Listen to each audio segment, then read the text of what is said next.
أعوذ بالله من الشيطان الرجيم. بسم الله الرحمن الرحيم. قال الله تبارك وتعالى في القرآن المجيد: الذي خلق الموت والحياة ليبلوكم أيكم أحسن عملا. قال النبي صلى الله عليه وسلم: الدنيا مزرعة الآخرة، أو كما قال عليه الصلاة والسلام. صدق الله العلي العظيم وصدق رسوله النبي الكريم. منہ دیکھ لیا آئینے میں پر داغ نہ دیکھا سینے میں. منہ دیکھ لیا آئینے میں پر داغ نہ دیکھا سینے میں. دل ایسے لگایا جینے میں کہ مرنے کو مسلمان بھول گئے.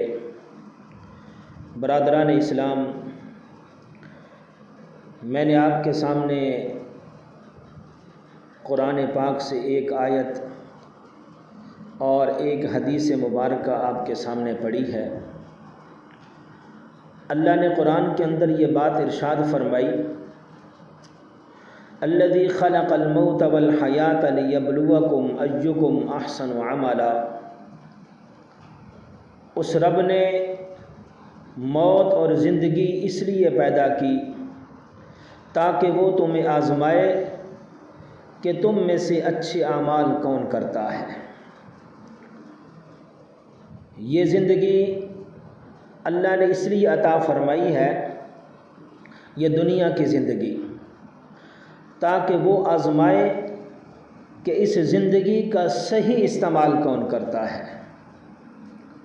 بھائیو، جو اس زندگی کو ایمان و اطاعت کے لیے استعمال کرے گا اس کے لیے بہترین جزا ہے.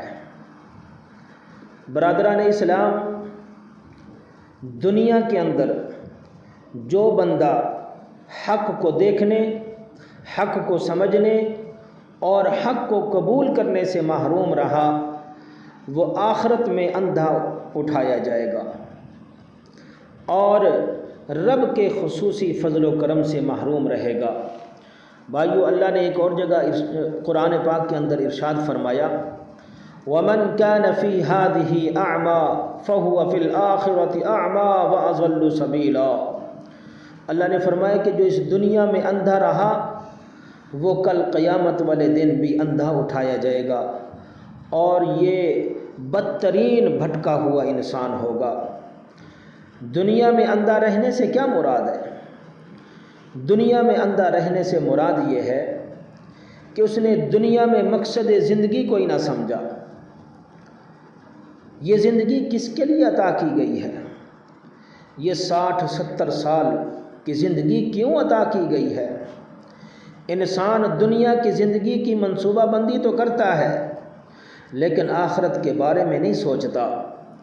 انسان صبح سے شام تک محنت کرتا ہے، 18 سال 20 سال تو پڑھتا رہتا ہے، محنت کرتا ہے، خوشیاں چھوڑ دیتا ہے، غمیاں چھوڑ دیتا ہے. کس لیے؟ صرف اس لیے کہ وہ سوچتا ہے کہ میں نے اپنا مستقبل بنانا ہے، میں نے اپنے مستقبل کو بہتر بنانا ہے.